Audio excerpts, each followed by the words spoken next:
Hey, hi, this is your second lesson on civil rights movement in America. Today we're going to be focusing on education and schools. As usual, so much that you could say about this. I've tried to pick out the important things. Okay, so here's our keywords for today. We learned segregation yesterday. Remember, it means a separation of people. In this case, it means on the basis of their race. I'd like you to look up integration and judgment, so stop the video, have a look. Okay, so integration is when you integrate something, when you join something together and they become one. In this case, it was joining the blacks and the whites in one school. And judgment. Now, that isn't the normal way you spell judgment. It's normally got an E, or it's sometimes got an E. In this case, it's a court judgment, and in court judgments, you drop the E. Okay, so it's a court judgment. It's when you decide something in a court. Okay, so in 1896, the Supreme Court in the USA decided that separate but equal Jim Crow segregation was legal if equal accommodations were supplied for African Americans. Now, we learned this yesterday, and I think we understand it. Let's just unpack it a bit. It says the Supreme Court in USA decided that separate schools, for example, separate waiting rooms, separate toilets, were legal as long as the ones used by coloured people, as they would have called them, we don't use that phrase anymore, remember, and the ones used by white people were of the same standard. Okay, so as a result of that court case, coloured and whites only signs increased over the South at facilities such as water fountains, restrooms, bus waiting areas, train waiting areas, movie theatres, swimming pools and schools, particularly public schools. That means any school that's paid for by the state, like Lisa Green. Okay, so spot the difference. In 1896, as we know, the court allowed segregation on the basis of separate but equal. Just have a look at these two pictures. As you can see, a black school and a white school. See what you think the differences are. So pause the video, have a really good look. Okay, so if you're back with me, I'm hoping that you've noticed. The first thing that you can notice, there is just so many people in the school on the left here. It's just packed, isn't it? In comparison to how many people there are here. These ones also, in this school, they've very few desks. This girl at the front's got some desks. She's also got books, which, again, nobody else appears to have a book. Whereas here we've got desks, we've got books, we've got lovely chairs instead of these rows of seats. And I don't know if you notice there's only one teacher for all of these children. There may have been another teacher here at the front, but that teacher is definitely teaching all of those children. And if there is another teacher here at the front, that means they've got two classes going on in the same room. Now, can you imagine how distracting that would be to have another class being taught in exactly the same room as you are, sorry. And obviously here you've got one teacher just for this little class here.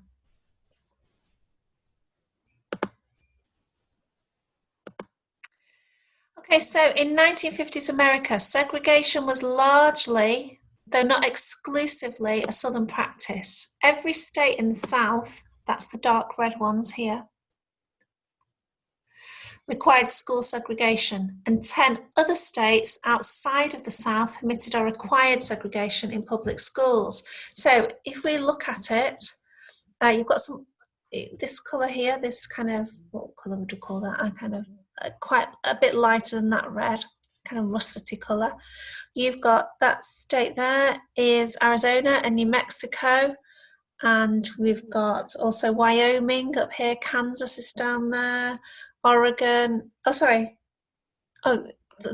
Oregon's up here.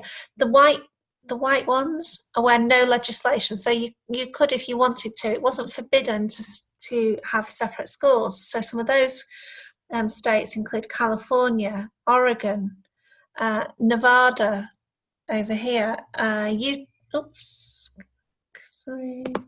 Utah, what have we got up here? Montana, the Dakotas, Nebraska, and then over here you've got Maine, New Hampshire, those ones. And then it was only in the pink one where segregating schools was forbidden. You were not allowed to segregate schools. And in that group of states, you've got places like, I wrote them down because you won't know this, but my camera is at the moment over the map. So you've got places like New York over here, Massachusetts, Rhode Island, Connecticut, Philadelphia, Pennsylvania, Michigan, New Jersey, Ohio. You've got Colorado. You've got Washington State up here and Idaho next to it. Wisconsin, Indiana. Those places were the only ones in pink. There were others as well, but those are the ones I've just picked out, that forbade you from having segregated schools. Everywhere else in America, it was legal to have a school which was segregated on the basis of race. So not only was the difference that you can see, there was a difference in funding. That means how much money did the government spend on each different school. So in Carolina, I think North Carolina actually, the state spent $43 per year educating Black children. That means that for each child, they spent the equivalent of $43. So that $43 will be used to pay the teachers, the heating, the desks, the chairs, the books, everything.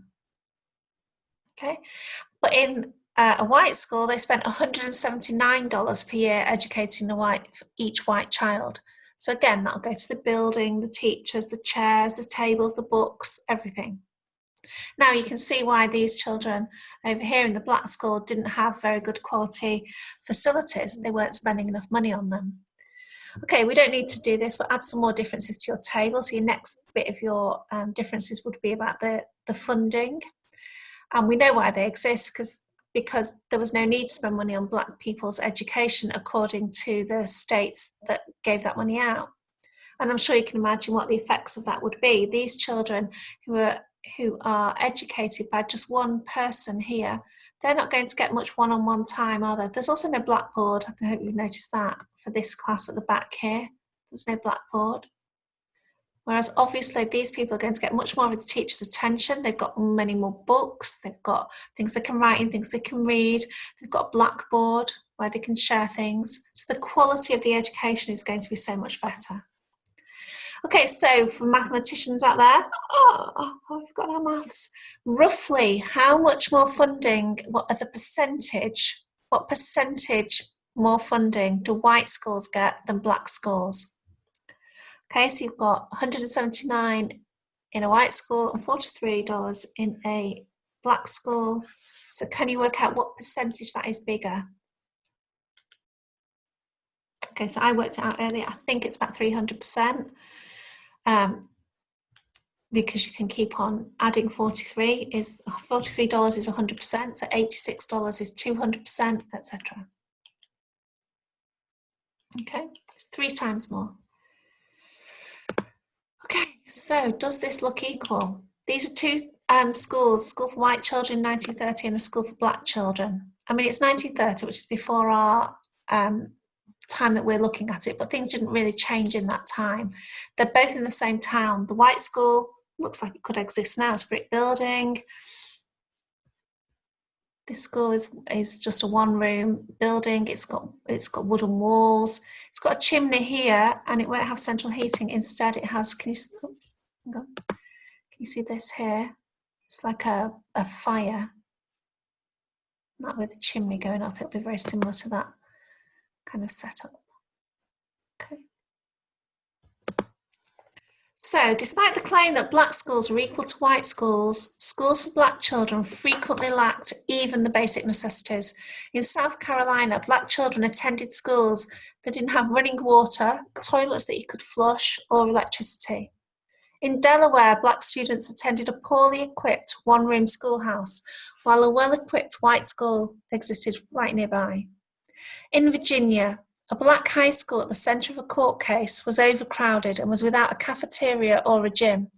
The same was not true at the local white school. So all of these schools that are mentioned here form the basis of a court case that went to court. We're going to read a passage about Brown versus Board of Education. You're not going to create a storyboard, but we're going to look at this place, Topeka in Kansas. You can see where Kansas is there. And the place that we're talking about was the centre of a very important change in American law.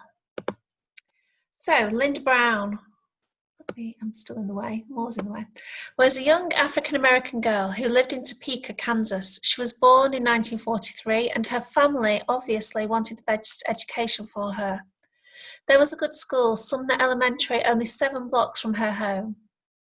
The school, though, was for white children, and due to segregation in American schools, Linda was not allowed to attend. She was forced to attend Monroe Elementary School for African-American children. Monroe Elementary School, although it was a good school, it had broken ceiling tiles, cracks in the floors and walls, broken windows, and no central heating. More importantly, she had to walk 2 miles to school every day, and this was across railroad tracks, busy roads, and she was only little. Interestingly, the school that she was due to go to, Monroe Elementary, wasn't as bad as some of the other black schools in America, but it still wasn't at the same standard, and more crucially, it was closer. The white school was closer to her. Her father, Oliver Brown, was helped by the National Association for the Advancement of Coloured People, the NAACP, to bring a legal case against the Education Board. This court case was called Brown versus the Board of Education.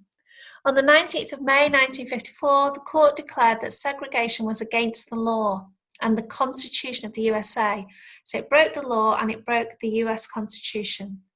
The Board of Education of Topeka and every other education board were forced to bring segregation to an end. This should have ended segregation in schools, but many schools ignored this. And by 1956, in 6 southern states, not one single black child was attending a school where there were any white children. So although it was a success, it had been declared that segregation was against the law. In practice, it didn't make too much difference. If you want to, when I put this PowerPoint up later, you can have a look at a bit of an explanation of that court case there.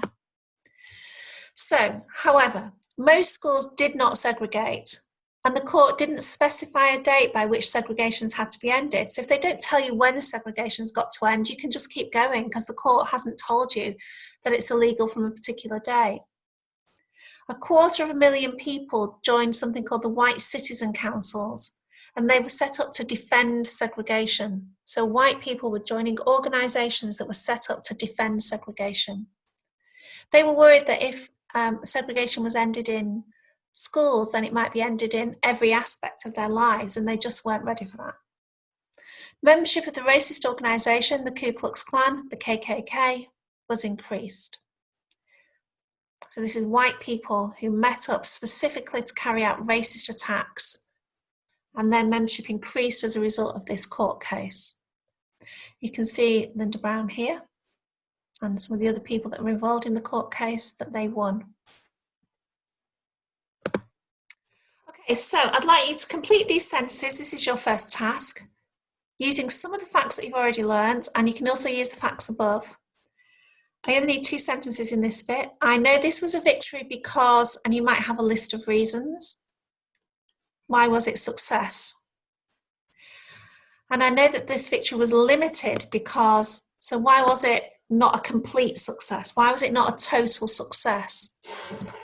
Okay, so you can write more than 2 sentences if it's easier, but you can write just 2 sentences with the list of reasons for both. Okay. Next one. So, as things stood in America, segregation was illegal, but in practice, people were still continuing to segregate the schools, and black children were not going to school with white children, and they were still suffering a substandard education. As a result of the court case, there was something called massive resistance. You can know what massive means, or you know what resistance means. It means opposition. So massive resistance. And then there were a group of children called the Little Rock Nine. So let's learn about those. Massive resistance was a campaign to block desegregation at the local, state and national level, and it was underway soon after the end of the court case. So massive resistance was a campaign, a bit like our geography campaign is going to be, and they wanted to block desegregation. So they were They were against the end of segregation. They wanted to keep segregation going. And it was both local, so say in Wilmslow, state, so say in Cheshire, and national, say in the UK. Okay? And it was set up soon after the end of the court case. As we learned in the last one, white citizens' councils opposed to desegregation organised in towns across the South.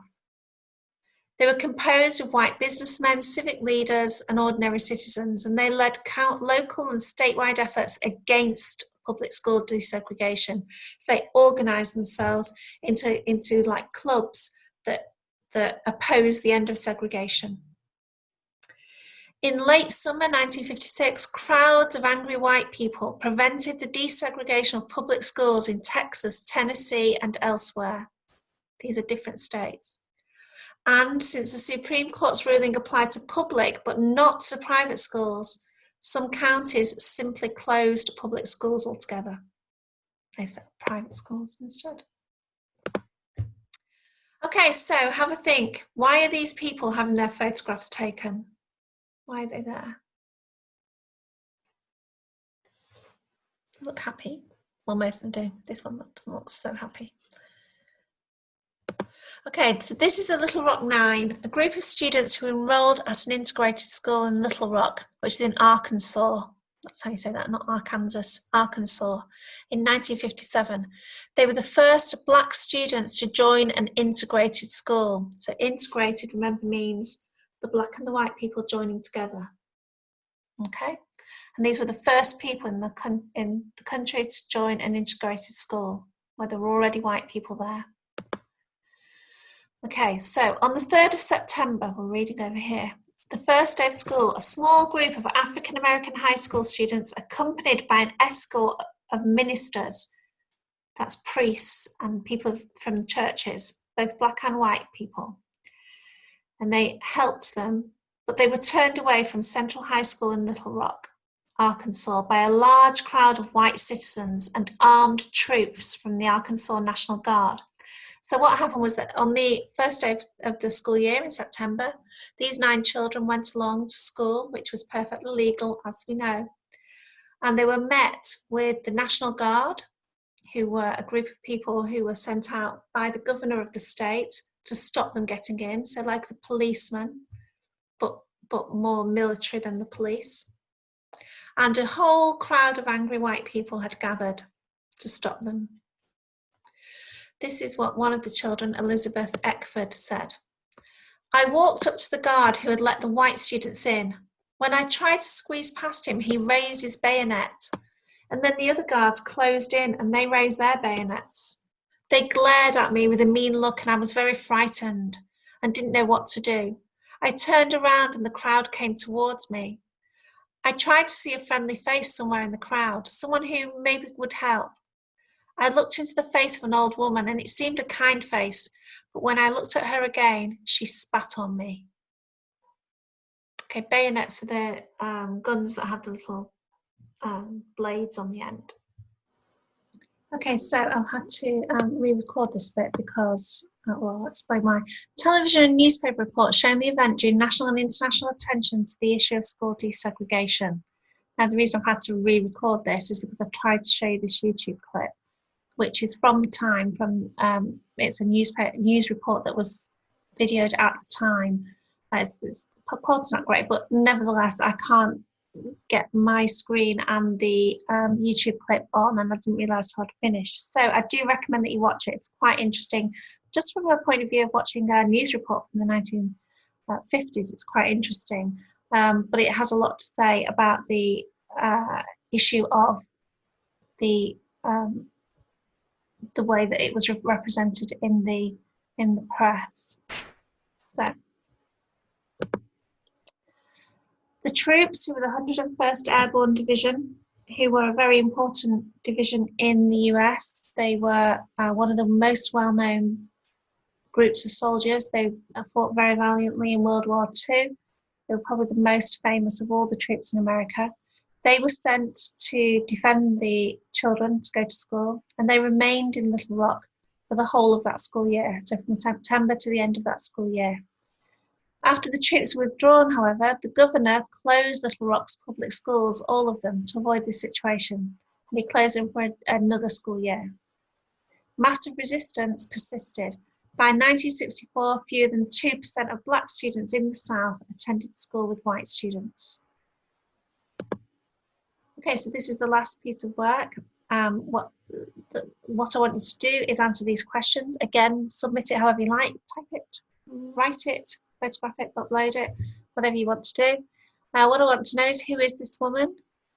Why are people shouting at her? Why are they so angry with her? Where is this happening? What are the people doing? What's their aim? And why are there soldiers in the picture? So that's 2 pieces of work. You've got the earlier piece of work about the Brown versus the Board of Education, where you had to write those 2 sentences. And then you've just got these questions. Once you've done that, upload it. Everything's good. Perfect. See you soon.